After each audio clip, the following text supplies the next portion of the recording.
We are officially live. Today is January 17th, and this is Reflection Artist Live, episode number 60.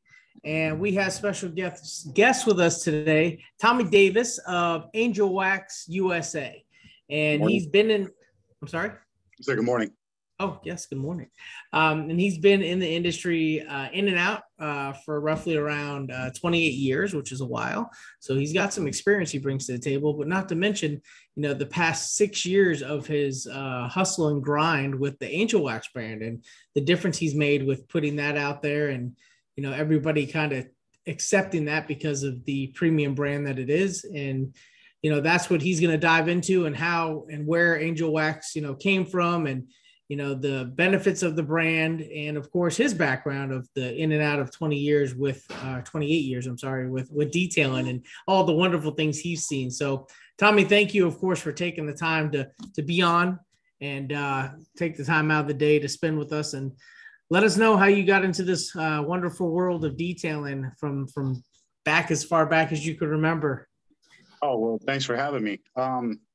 It started back right around 1994, I think. And I was just one of those guys that didn't really have a direction where I was going in life, or it was just a young guy looking to make some money pretty much. Cause where I was at, I didn't really have any, just living at home with my parents and doing this and doing that, but not really doing anything productive with my life. So I had a friend who was working for another friend of his, doing detailing in the movie industry. So that's kind of where I just kind of got my foot in the door. They needed some help.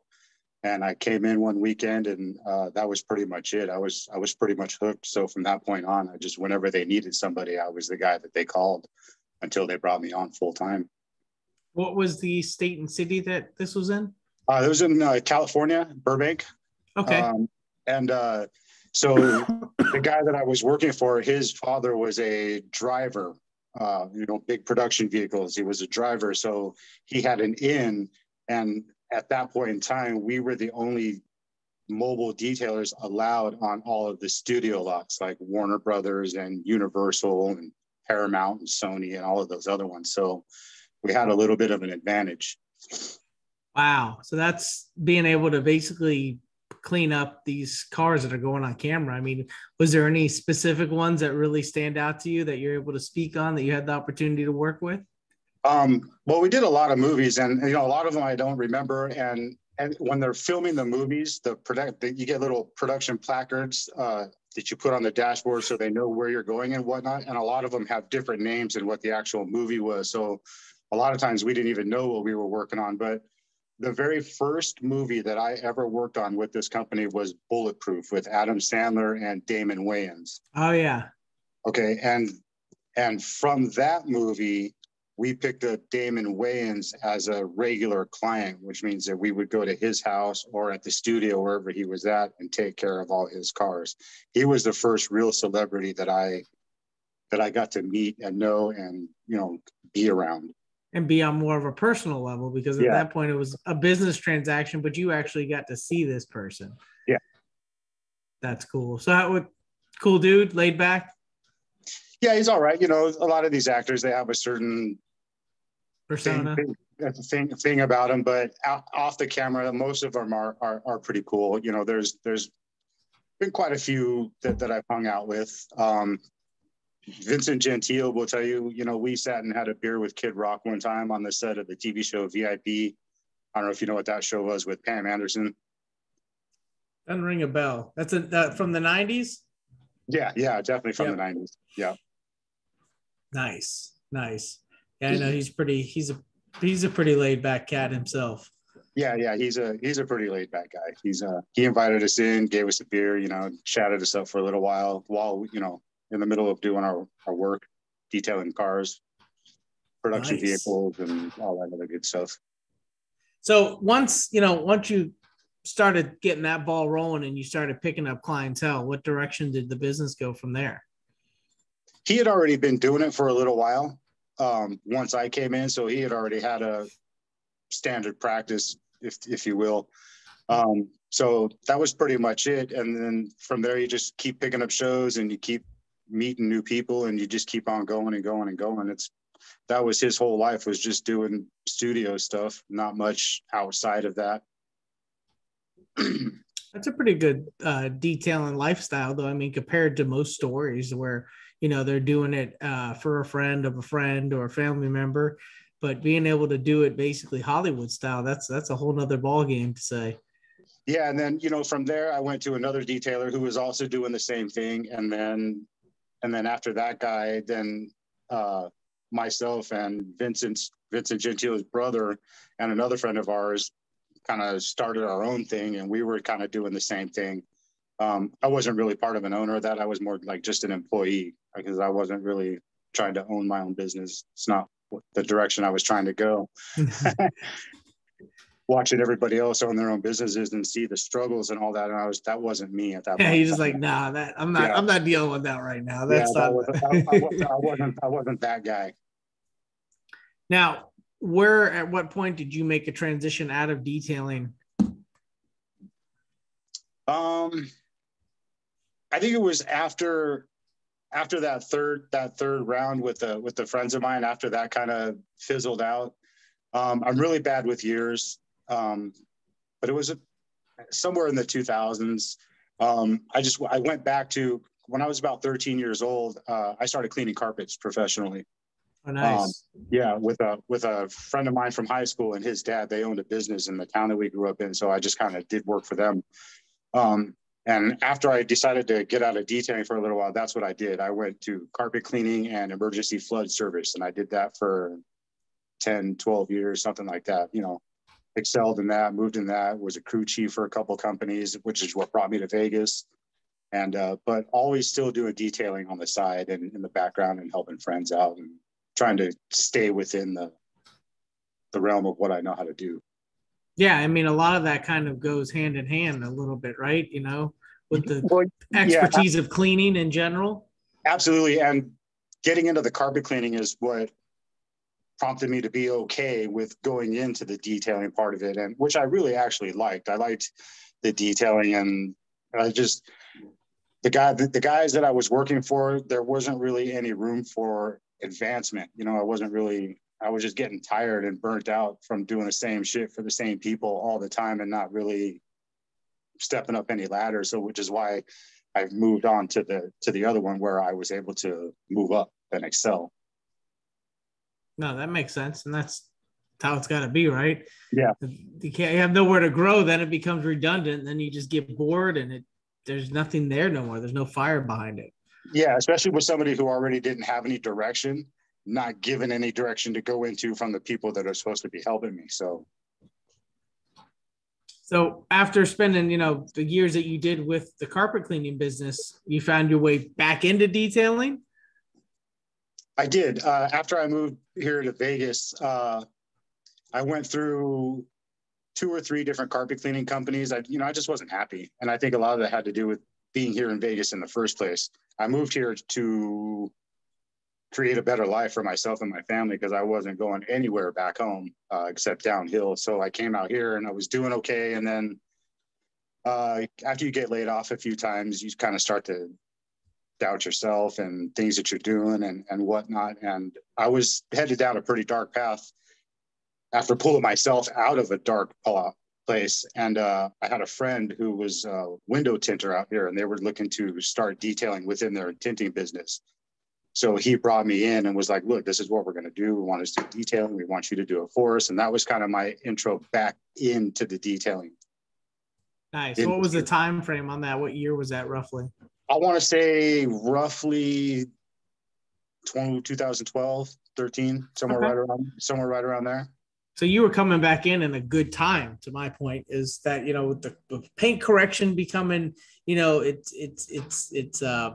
the way it was moving forward, and of course ceramic coatings and all these other added service versus the traditional wash, wax, and vacuum. This really gave you more of a platform to do more, make more, and become more, right? Yeah, and that's when I started really getting more into it, because when I was doing the detailing for the movie industry and all those guys, I didn't really know how to do any polishing. I could remove some swirl marks and I could take out some light scratches, but I learned on a heavy ass Makita 200-pound rotary. And I can't tell you how many cars I scratched. I can't tell you, I've ruined some cars, and which is why they stopped putting me on the buffer. And I was okay with that. I was an interior guy. That was my specialty, interiors. But once I started doing this again, I had to kind of familiarize myself with that stuff again, because that was going to be my job. So again, with the Makita, because that's all they knew at that point in time, even though at that point in time, I think the Rupes were already out. Just getting myself back into it, trying to relearn everything. And it was a good time though. It was a fun experience getting back into it and finding a passion for it again. Something I didn't really have. I shouldn't say again, because I didn't really have the passion for it before. It was more of a job, but I was getting into it when I got out of it. Yeah. So it was nice to be able to get back into it and start learning some things. And that was kind of when I started meeting some of the people out there in the industry, getting on social media and stuff, but nothing real heavy. This became more of a aspect of being more passion driven on this time around though, right? Yeah, absolutely. Absolutely. Paying more attention to what I'm doing, trying to learn more. And with these guys was my chance to get to SEMA and actually, for my first time, and walk around and see what's actually out there and trying to start educating myself. How was that first experience? A little overwhelming. Just a little bit. Yeah, couple 100,000 people, no big deal. And my first year is when it was starting to grow more, I guess is what they were telling me, because that year was when it was a lot more detail oriented booths popping up and it was really overwhelming. I couldn't explain to you the feelings that I was feeling. Yeah, that was back that's when they really literally started introducing detailers as guests in the booth, to say. You didn't really see detailers in the booth unless they were high profile. And there was still very few of those. I mean, we had, I think, maybe just two or three, or I would say a handful. I don't want to narrow it down to two or three, but maybe a handful. Of course, Rennie, you get Mike Phillips. You got other people, of course, from the West Coast and East Coast, but there was a very few of those. Now, I mean, you see detailers in the booth as a standard, but I think that time frame was just just introducing the talent along with the manufacturer. Yeah. Yeah. So, and then after that, they closed their shop, and then they opened their shop again a little while later and brought me back in because they liked what I was doing and they liked where I was going. And they're like, we'll just bring you back in because you already know the routine. And we tried it again in a different location, which is kind of where Angelwax started to come in the picture, because it was the SEMA after that where they met the guys from Angelwax. Oh, nice. Yeah, they just kind of, and I don't even know how the introductions happened or anything like that, because the two guys that I was working for were the two guys that had been working the SunTech booth for the last 2 or 3 years before that. So I don't really know how they connected. Yeah, two different worlds. Yeah, which is funny now because tinting and detailing is almost like. And paint protection film, it's like somebody's adding it in. Yeah, either they're adding our side or their side is adding, it's cool though to see that, because it does go hand in hand. And it's nice to see that, people are adding that in, whether it's, film to detailing or detailing to film. It's additional revenue that complements each other. Yeah. And they tried to teach me window tinting. Man, I can't even tell you how many times they tried to teach me. And I don't know, man, like I'm all thumbs with film or something. I cannot pick it up. I can't do it. I don't understand. I could do flat glass a little bit, but even that's not, I don't know. I can't wrap my head around it. I don't get it. It's I don't know. I'm the same way. A lot of respect to those guys that do that shit all day. Yeah, give me paint protection film, I'm all right. But you give me window tint, not so much. Let me just go back to what I know best. yeah, man. I don't understand that stuff. So, where did you, become part of everything with Angelwax after introduction with those two with Angelwax? I mean, where did you find yourself, basically taking over the whole scene. So it's funny. When we met Rick was still, Rick Vanderlee, for anybody that doesn't know, is the head of worldwide distribution for Angelwax Limited, and he's in Holland. Before he had that, he was with Angelwax, and he was also with Xcode. I don't know if any of you guys know who Xcode is. So when we first met Rick, it was originally to do Xcode. Our shop was originally tapped to be the West Coast training center for Xcode when they were trying to bring Xcode into the US. That all petered out and fizzled away, issues here and issues there and problems and whatnot. But that's when the Angelwax came into the picture, and those guys came out and had a meeting with those guys. And that's how it all started. Angelwax USA was originally brought in by Golden State Auto Care, which is the company that I work for. So I was brought in as a sales manager, which is my first dealings with Angelwax. They brought me in as sales manager to sell the products, and learn the products and play with the products and do all that. So that's what I did. I started using them and playing with them and getting to know them. Started putting my name out there, started getting on social media a little bit, started meeting people here and there. And one thing I learned, these products don't sell themselves when nobody knows who you are and nobody knows who the products are, right? So yeah, I had to step way outside of my comfort zone and be with the people, so to speak, get out there and put myself out there and let people get to know me. Because what I learned, especially in this industry, is you have to sell yourself before you can sell your products, because people don't trust anything brand new. Nope. You see it all the time. Someone releases a product and then someone's always got something to say because you don't know who that person is, and all kinds of stuff involved. So it was a little bit of a rough start, but I guess I was able to connect with a lot of the right people to help get that name out there. But that was a fun experience doing that. It took, I don't know, probably a year and a half of doing that, building and making all these contacts and networking. And when you start getting that momentum going, and then all of a sudden they shut it down.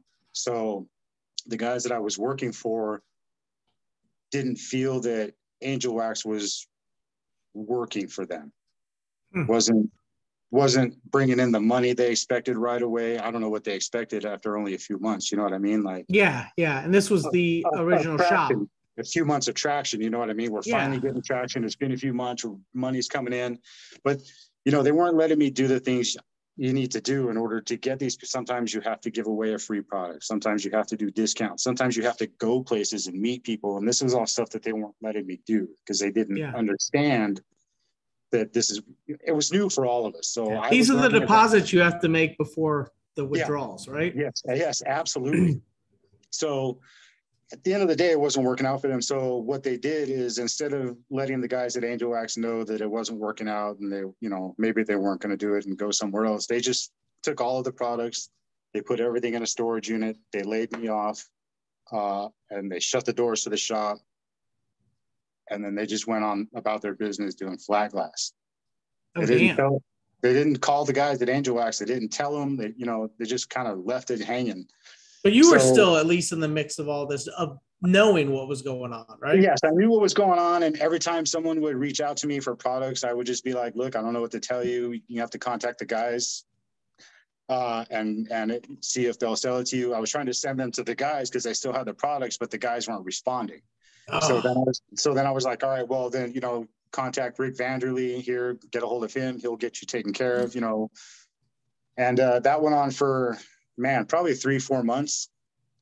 And finally I got a phone call from Rick, and he was just like, hey man, we want to have a meeting. And I said, okay. So him and at that point in time, his boss, they flew out here to Vegas. They came to my house. We sat in my garage. We had a meeting. They sat on rolls of carpet in my garage, like totally ghetto. We had a meeting, and they basically handed me the keys to the car and said, start driving. They said, we need somebody to do something with this. I was like, look, man, I would love to help you. I have zero money to put into this. I just, I'm just a guy here. I was, I don't know anything about it. I don't know what to do. And they're like, just give it a shot. I was like, okay. And that was it. I went and I got whatever products were left that they had left over, which amounted to nothing. Like, oh goodness, all of the, like, I feel like they either sold the products under the table or they used them all the good ones. And all they left me were the products that to this day that we still don't really sell out here, So I basically had to start fresh. They just sent me a bunch of new products, and that was just kind of how it went. And I just started hustling. That was in 2016. Okay. Yeah, I just started hustling, and it just kind of grew from there. We had one distributor before we shut everything down. Like, I was able to sign one distributor in Florida before the guys gave up, and that was Rohan Cole. Yeah. Yeah. So, and then when we shut the doors, he was one of the ones that I was talking to the most, and I was telling him, you're gonna have to go directly to the, So when I came back in, he was already there. So I had help, when it came to building the brand. It was basically me and Rohan from the get-go until we Rohan's started. a good dude. For any of those that are in South Florida, he's got to hit him up. He's got a nice storefront. Yeah. He just got into this new one, and it's a nice one too. So that's kind of where we were at with that. And from there, like I said, it was just building and growing and networking and meeting all the right people, like you and Rennie. Some of the people I met early on were huge. Now, before you get into that side of your story with what is, catapulted you with Angelwax, just so people understand, how did Angelwax start? Like, where does it come from, the brand? Like, so, give us the rundown on that real quick. So Angelwax, the guys behind Angelwax were originally in inks and toners. That was their background. They were making inks and things like that, is what I was told. And at one point, they were asked if they could make a wax for a special show. And John was like, yeah, I don't see why not. It's pretty basic. And he made this wax, which was it's our formulation number 1 is the wax that he made. And he made a whole bunch of them. I'm not really sure how many. And they were really happy with it. But as it turned out, it wasn't what the direction that they wanted to go in at the end of the day. So they had all of this wax and nothing to do with it. So they did like a roadside deal over there and sold out. And that's pretty much the gist of how they started. Then they went into some other product. They're like, hey, we think we can do this. And like, out of the back of their trunk, roadside sold out? Yes. That's awesome. Yes, they set up. I think it was more like a little table stand, on the side of a road somewhere, yeah, like a little show, and sold out. And that was pretty much the end of it, and the beginning of it at the same time. And that was a little over 10 years ago. Wow. And they just recently moved into I haven't seen the new facility yet, but I hear it's nice and big. It's over by the Glasgow airport. All new machine parks to increase production, and a lot of new things happening because of the success they found over the last 10 years, especially over there in the UK, and now in 36 countries, I think. Wow. Yeah. How many countries were they in? Let's just say when you started to learn about Angelwax in that beginning time frame, were they in as many countries? Oh no, not even. Like it's been heavy growth since I've been a part of it, because once Rick took over the worldwide distribution part of it, when his boss stepped down, is when things really started to ramp up. And that was about a year and a half, maybe 2 years after I came in. So in the very beginning, it was just a handful of countries that they were in, local Gotcha. to, like local around the UK and a little bit around where Holland is, and then now starting to expand everywhere. So that also probably reflects on, the amount of products they had then versus the amount of products and SKUs that are now offered, right? Yeah, yeah, absolutely. Back then it was just a handful of SKUs, and now we've got a whole litany of SKUs. It's kind of crazy how much we've grown over the last few years. Now, I'm sure that's also contributed to your growth as well overall with, your distribution partners and everybody who's gotten on board with Angelwax here in the North American market. I'm sure because you've met demands of what people were looking for. I mean, obviously the compounds and polishes kicked off real well, but then you guys started dipping into coatings. Was that because of the direction of the market and the demand for it that you guys started getting into the coating aspect? Yeah, 100%. And to this day, I still say that I still think we came in a little late, but we still came in right at the perfect time. Because it's one of those things in the market. If you don't go in the direction the market's going, you can be one day behind, and then you'll never catch up. So we were on that tail end of that. All of these companies with all these coatings already doing really well. So coming in when we did, I think ended up being the perfect time.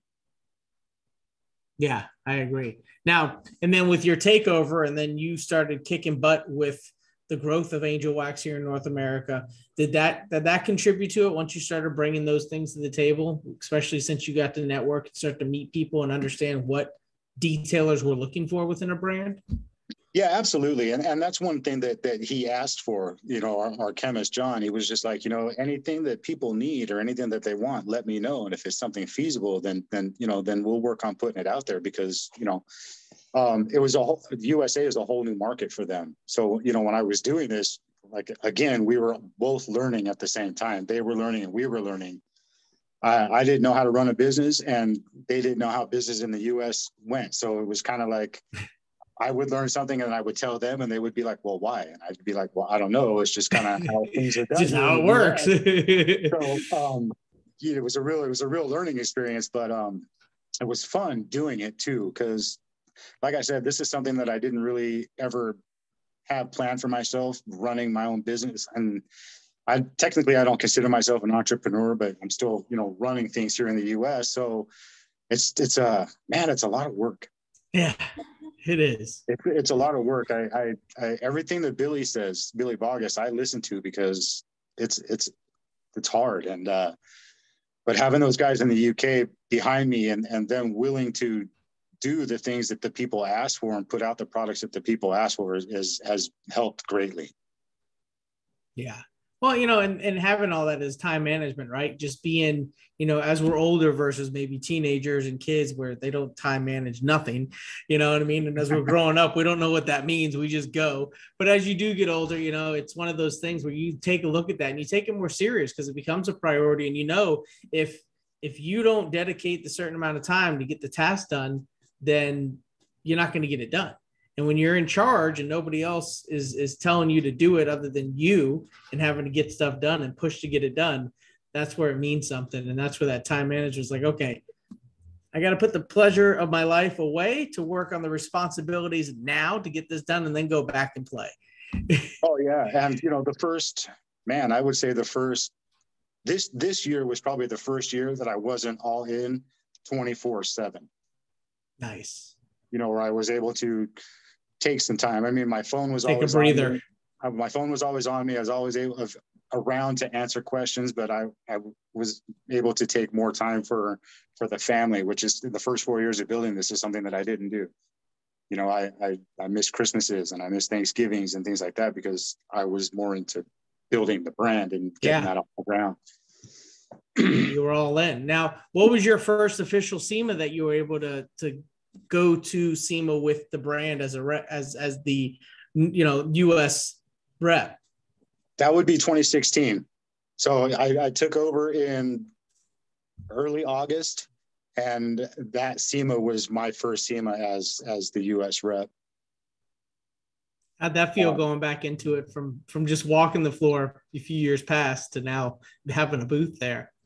You know, what's funny is it was still overwhelming, but it was a different kind of overwhelming because it was a different feeling in my head. Before I was going, as I was just like, wow, this is cool. I'm here. I'm going to learn some things and see some things. And at that time I was like, wow, I'm here and I'm behind the table and I have to talk to people and I have to shake these hands of people that I've been talking to. And so it was overwhelming, but it was a good kind of different type of overwhelming altogether. That's the year that I met Joel and Jeff. Okay. Yep. That the year I took over is the year they took over, oddly enough. I think it was the year I met Rennie Doyle, and a couple other people. It was a good year for me. That was meeting those people and talking to those people helped me set my mind on where I wanted to go with it. I'm sure you enjoyed too. I'm sure the feedback for people that were aware of Angelwax, I'm sure you were getting a lot of really good feedback for that. And I'm sure that was a feel good moment as well, huh? I don't know if it was a feel good moment at that point in time. I think I was still like, okay, cool. All right. It literally took me a couple years to get over that. And sometimes I still kind of get weirded out by it. Yeah. People coming up and you know, saying all the good things and all the praises and accolades. And I'm just Tom. I'm like, I'm happy it's working for you, you know? The thing that you got to realize is that you become a person and an image of that brand. You know what I mean? So that's where you end up having to accept the fact that people, when they hear Angelwax and see Angelwax, they think Tommy Davis as well. You know what I mean? So it kind of goes hand in hand because of the efforts and the time you put in pushing and hustling and making that brand where it's at. And that's why people respect you and respect the hustle that you put in because of that. Because that takes a lot of any brand. Doesn't matter if it's the car industry, doesn't matter what industry it is, but a brand in general, just to be able to get recognition amongst its own industry is a hard thing to do. It's a hard survival, right? To get up there and be in the category with the premium.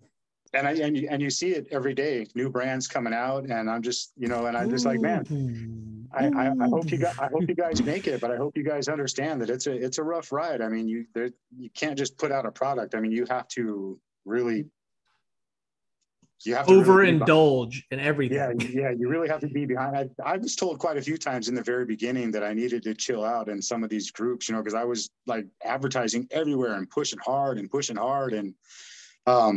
but people were cool about it. And instead of being like, hey, you're being a dick and you're doing this, they're like, hey, you know, maybe just kind of chill out here and do this. And, you know, people were more willing to help. Whereas, and it's only a few years later, and now people are just like, yo, everybody needs to chill out. That's what I see all the time. And I'm just like, you know, let them do their thing. Cause I went through it too. So. Yeah. And we're in a bubble. There's been a lot of momentum with new brands that have come and killed it. Right. Yeah. in short terms, and which is awesome. Absolutely. But now that phase of that short-term success is kind of passed to where it's becoming the norm, you're starting to see new guys or new brands come into the picture to try to duplicate the same process, but it's being recognized more to be like, whoa, pump the brakes. Yeah. You're going to be here a while. There's already been a line of people doing that. You're going to have to go to the back of the line. Yeah. Now with yours, you said, you know, you had the one distributor with Rohan, and now where are you at with distributors? How many distributors do you have across the U.S.?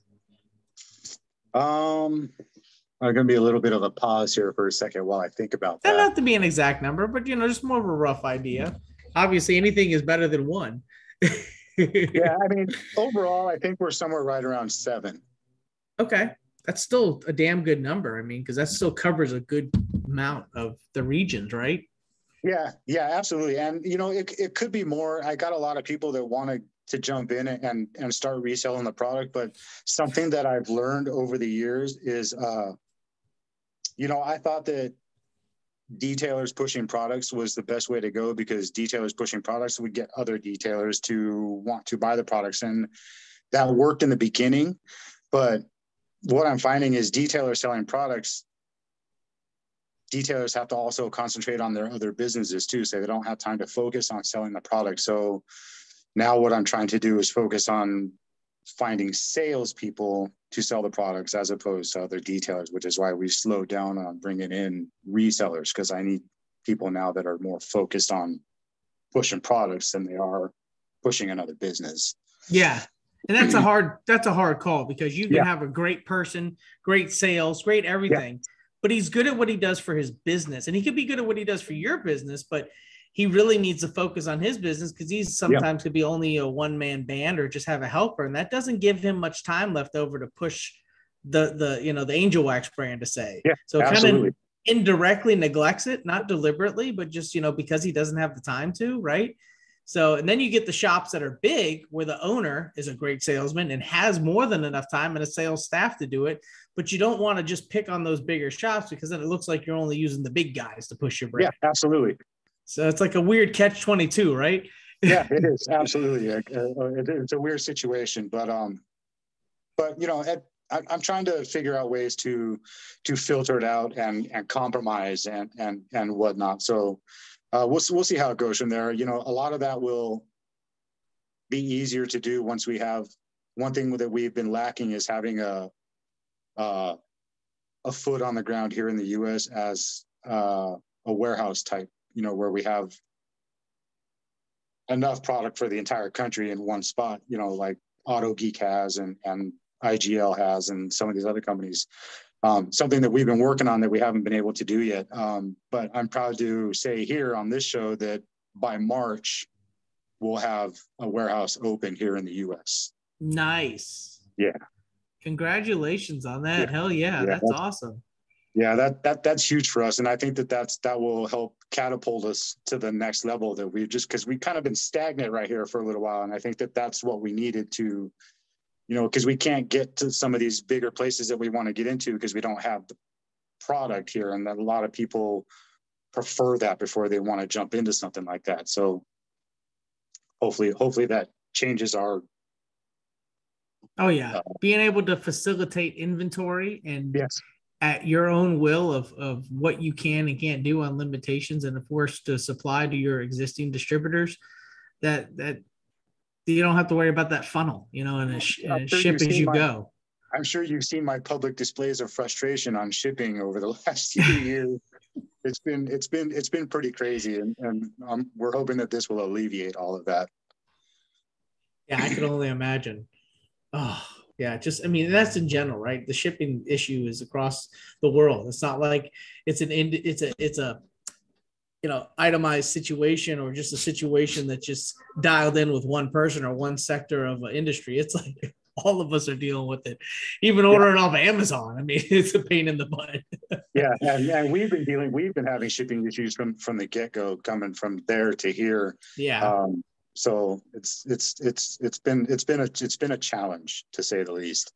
But the last few months, we finally kind of got it dialed in a little bit, and then this will just help seal it all and be done with it for good.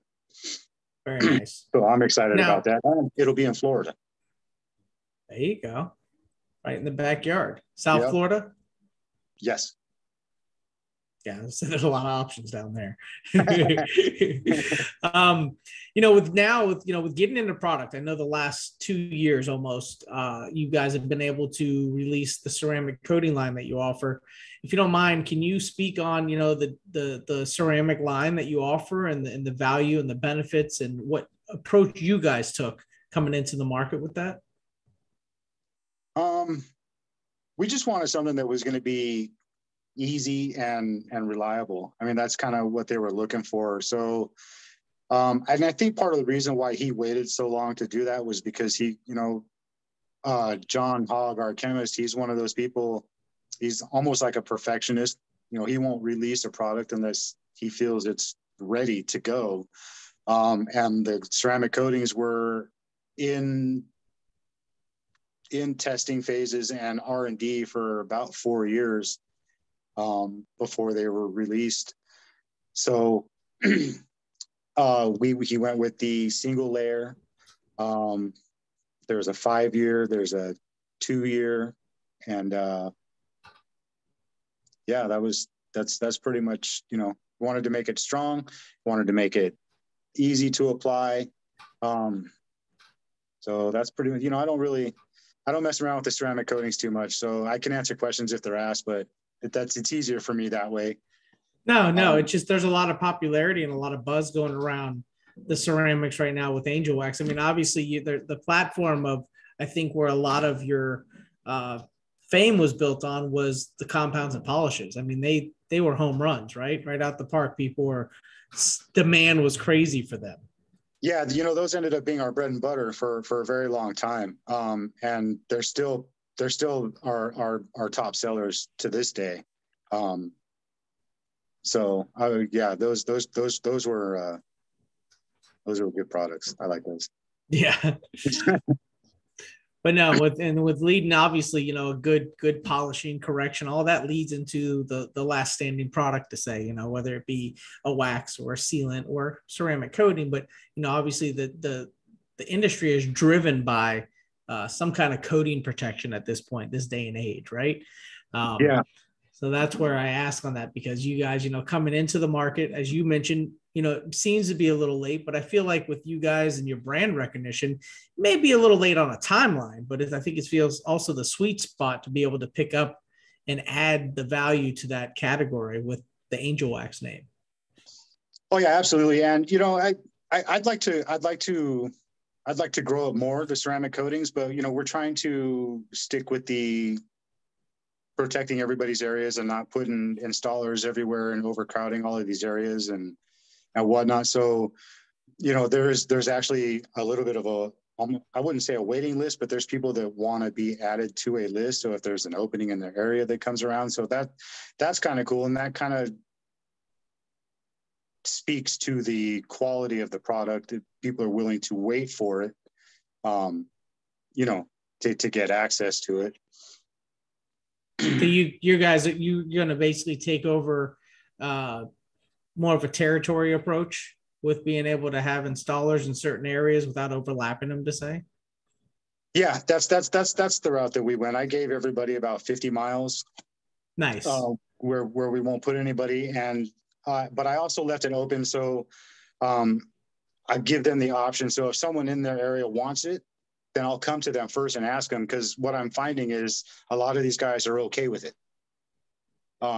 As long as we're coming to them first, you know, we're just not like putting people there and just, yeah, without any warning or anything. You go in and you ask them, and you're more than likely they'll be like, yeah, that's okay. As long as they're not like right next door, you know, if they're 10, 12, 20 miles down the road, then it's a little bit easier to work with.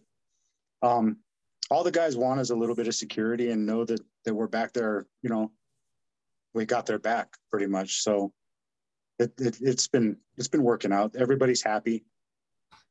No, I like that approach. I think that exclusive type approach and really monitoring and managing territories and within a certain mileage is a great approach, because it definitely makes the detailer stand out, especially now with everybody, every shop, every car wash offering some level of ceramic, right?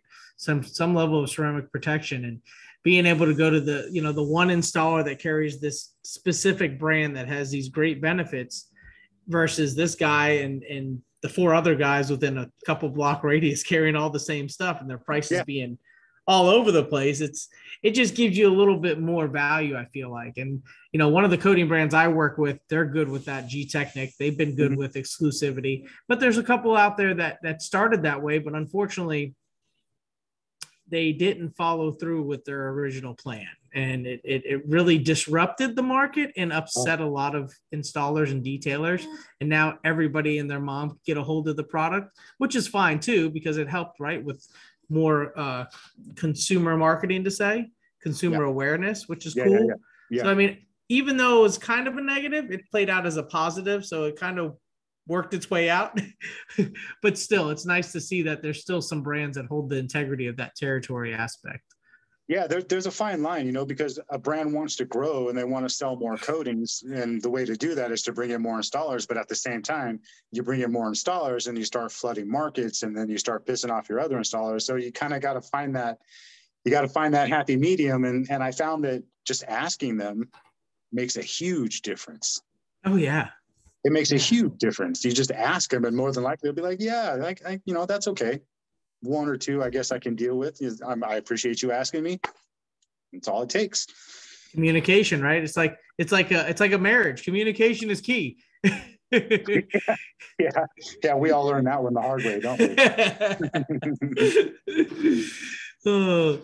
So as far as plans for going into 2022 now, of course, this, like you had mentioned about Mobile Tech, this is going to be the first time Angelwax is setting up at Mobile Tech.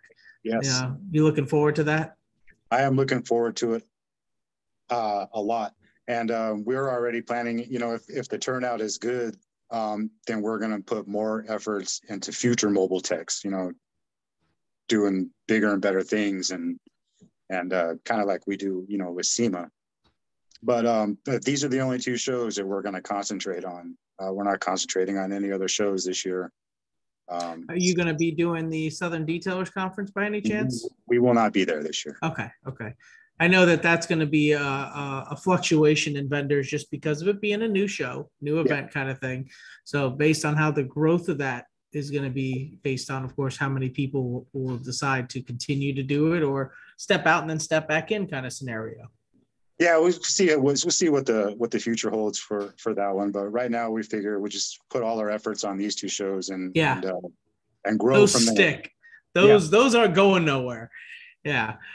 Yeah, because what I'd like to do is if Mobile Tech Florida does well, I'd like to just kind of stick my foot in the door of the Mobile Tech here in Vegas and see what's there, see if there's a potential there. Yeah. I know that they're still growing momentum, and it didn't help that, this whole pandemic scenario happened. Yeah, kind of put a monkey wrench in everything.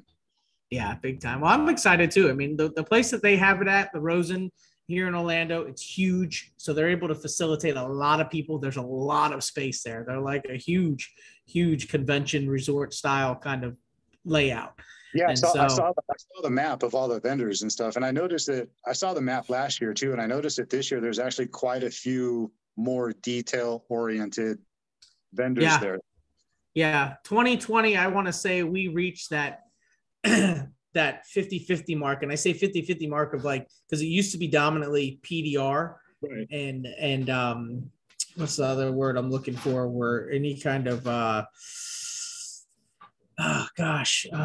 it, I'm at a loss of words, but it's the one where they go in. I can't think of it. Basically, anything automotive where you have a repair, cosmetic repair, leather repair, things like that. I can't remember the word off the top of my head. I don't know why, but yeah. So there was usually that, and it was a huge dominance of PDR, big time. But now I think we're at a 50-50 mark, if not growing to be greater, especially with that being the focus point for IDA too, and the presence of the IDA and the education that goes along with Thursday before the show. So it should be a good show overall, and especially for yourself because you do have a good Florida presence as well. So that helps a lot. Yeah. And our plan was to come in pretty strong too. We've got a bunch of people coming in, plus, we got a pretty strong Florida presence already. So it should be a good show for us. Good deal. Awesome. Well, we are coming up on time, Tommy, so we're going to go ahead and cut it. However, a couple different things. One, what would be a good way that people could reach you? So a couple plugs for yourself and for finding product, and so plugs for Angelwax as well. Man, we've got several different distributors I can plug, but my suggestion is if anybody has any questions, you can just call me direct is the best way to get a hold of me. Call me or text me. My number is 702-202-8911. If I don't answer, please leave a message. That's all I ask. Please leave a message. If you don't leave a message, I'm not going to call you back. That's just kind of how it works. Yeah. Or you can text message me, or you can reach me on Facebook, Tommy Ramos Davis. Those are the easiest ways to get a hold of me. And I will direct you to any distributor that you want, or I will get you the products that you need. There you have it. Okay. And then as far as last words of advice, whether it be for somebody in your situation that finds themselves being a distributor or a rep or just a detailer in general, what would you have some good words of advice for them? Stay the course. Don't give up, man. I am living proof that anybody can succeed. I say that to people all the time. Just don't give up. Nice. That's all I can say. Don't give up.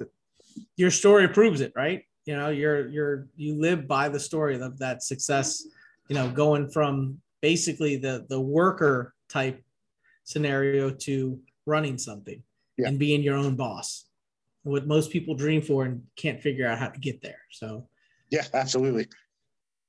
Cool. Well, Tommy, I appreciate it. And I appreciate you being, of course, episode number 60 for our Reflection Artist Live. On behalf of Buff and Shine and everybody else at Buff and Shine, we thank you. And everybody who's had the opportunity to watch or listen, or even listen at a later date, we appreciate you taking the time for that as well. So I will look forward to seeing you at Mobile Tech here in 2 weeks. Yep. And aside from that, you take care, and we'll look forward to seeing you in a couple of weeks. All right, Justin. Thank you very much. All right, Tommy, take care, man. Have a great day. All right, you too.